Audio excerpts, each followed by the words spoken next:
Hi, welcome to my channel. Today we're going to talk about the US dollar. Typically what we see throughout history is that a currency that is used for global trade usually lasts for about 100 years. The US dollar is on its 77th years of usage of global dominance. Are we reaching the end of the US dollar? With inflation, cost of living, and the amount of money that we've been printing, are we different from other empires and other civilizations that preceded the United States? Let's go back for a second. Let's take a look at Mesopotamia. The word Meso comes from the Greek word in between. Mesopotamia sits between the Euphrates and the Tigris River. Its geographical location made it perfect for trade and to move materials in and out of the city. With the ability to mint coins, the government was able to raise massive armies, build huge cities, build irrigation systems. Here's a society that heavily depends on crops for trade and also on cattle. A series of bad weather led to a diminishing of crops and the ability to feed cattle.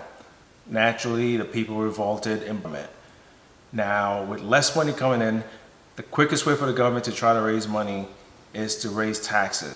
As opposed to the annual tax, the government now were raising taxes twice a year. People revolted, they did not want to pay the taxes. Now the government is struggling to pay troops, and also they are struggling to maintain the irrigation system, which led to cascading effect into the demise of that society. The Romans, the Roman Empire. So the Roman Empire is one of the greatest civilizations that ever existed. And a lot of what we do today are influenced by the Roman Empire.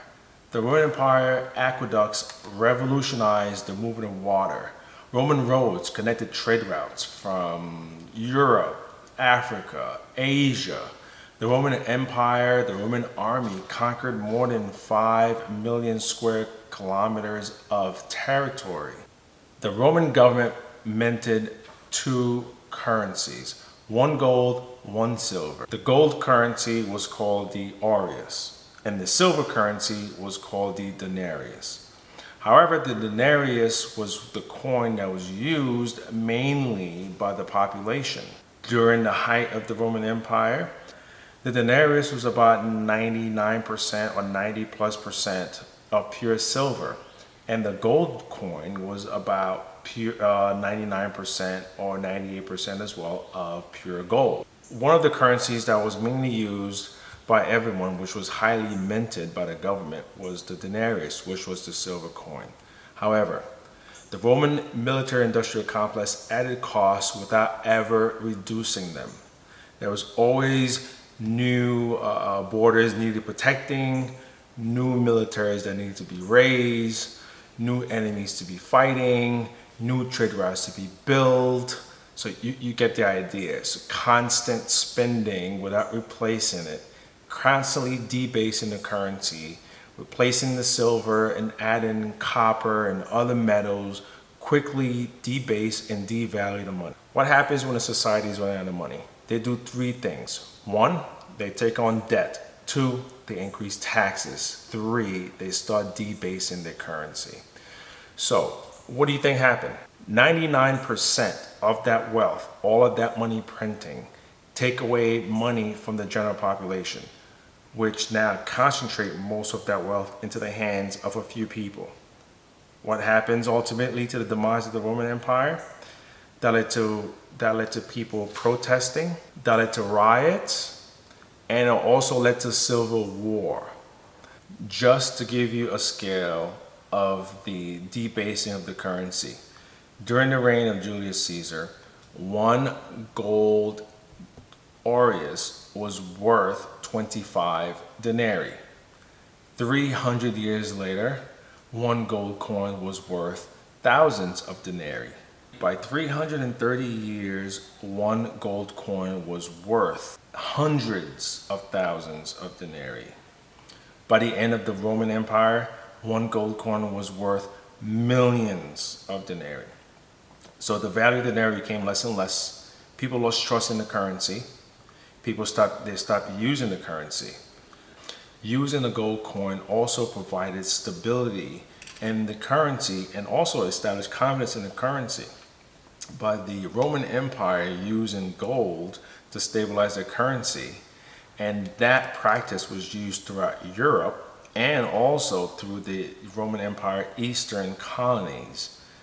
The Roman Empire has, in effect, set up the stage for the next empire, which is the British Empire, and a new age of the gold standard. It has often been said that the sun never sets on the British Empire.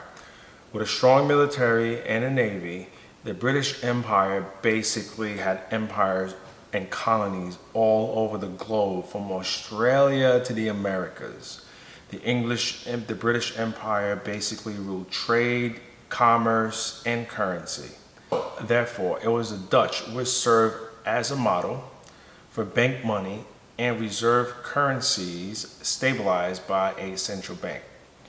In 1694, the British Central Bank was established, followed by the French Bank in the 19th century. As a result, the British pound silver was poised to dislodge the Spanish dollar's hegemony as the world was transitioning into a gold standard by the end of the 19th century. At that point, the UK was the primary exporter of manufactured goods and services. Over 60% of world trade was invoiced in the British pound, which made England very wealthy.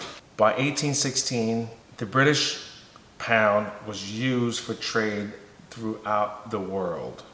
However, about 100 years later, in 1914, the British Empire abandoned the gold standard to enter World War I.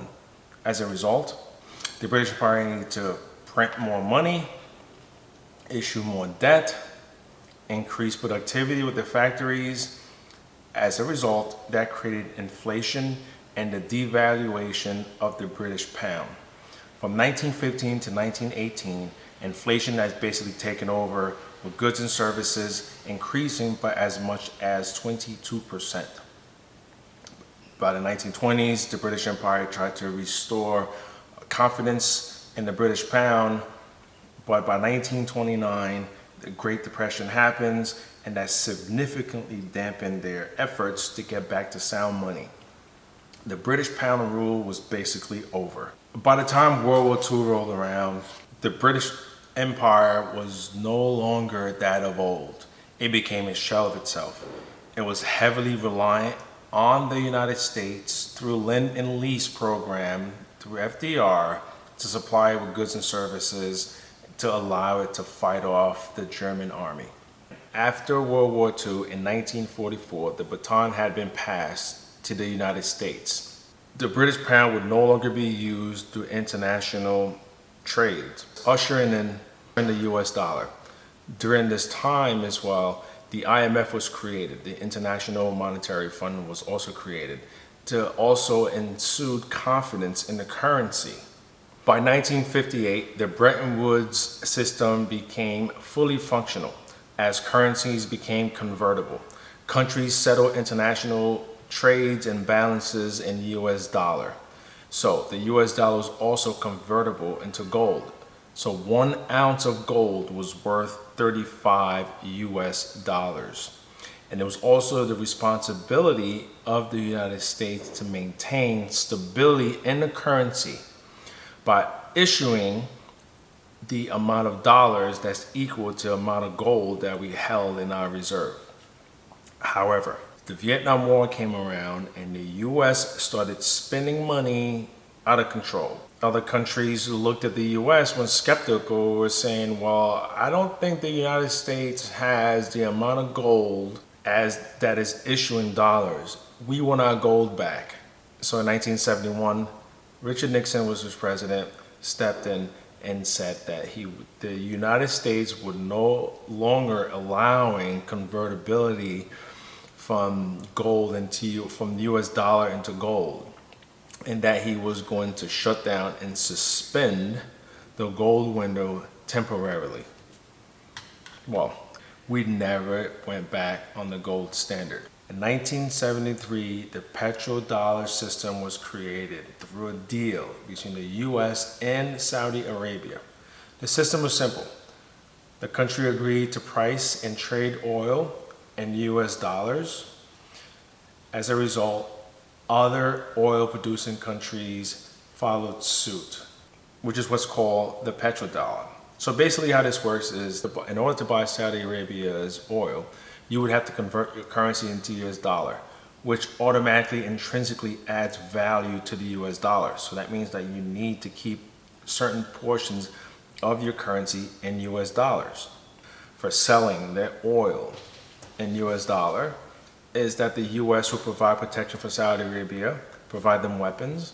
The proceeds of selling oil in US dollars, Saudi Arabia would take that money and reinvest it in US treasuries and keep that whole loop of the system running.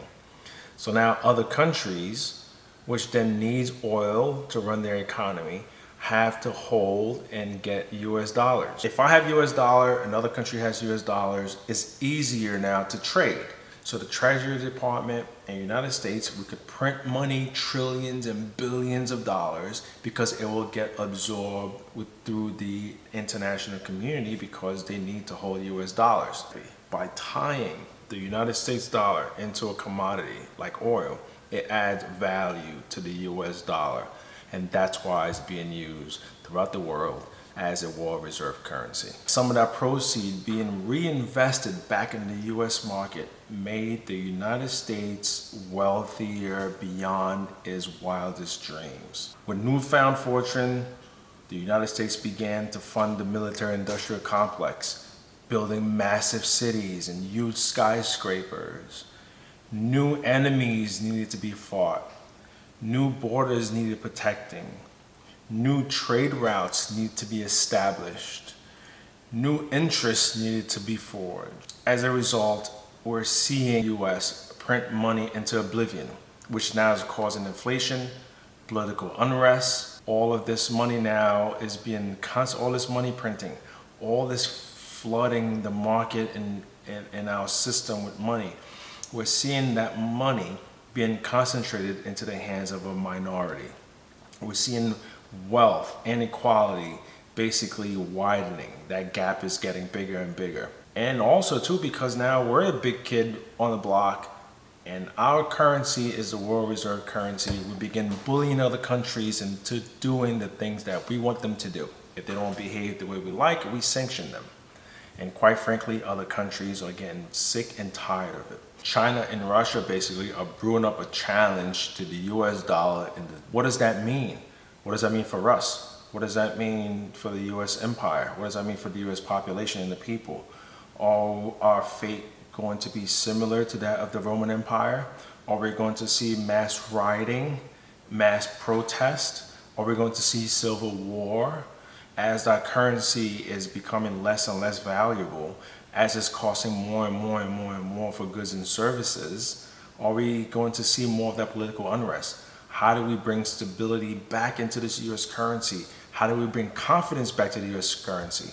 Me personally, I believe that we should, everyone should have a piece of gold and silver as part of their portfolio. I'm not saying you use 100% of your reserve and your money in the bank for gold and silver, but I would say about 15%. For example, in 1925, 1 ounce of gold can buy you a really nice suit. Today, that same 1 ounce of gold can still buy you a really nice tailored suit.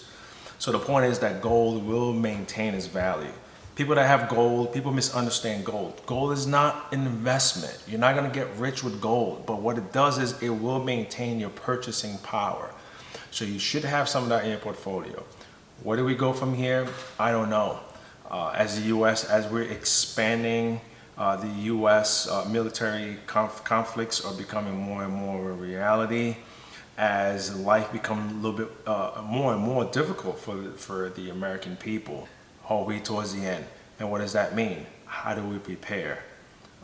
Me personally, I would say shelter, barterability, form a community, security, weapons, and basically protect your family. Because I believe that when this comes to an end, as it does every time, all the time, how do we prepare for that? Or are we going to be able to transition? I believe that's what the digital coins are all about, Bitcoins and so on and so forth.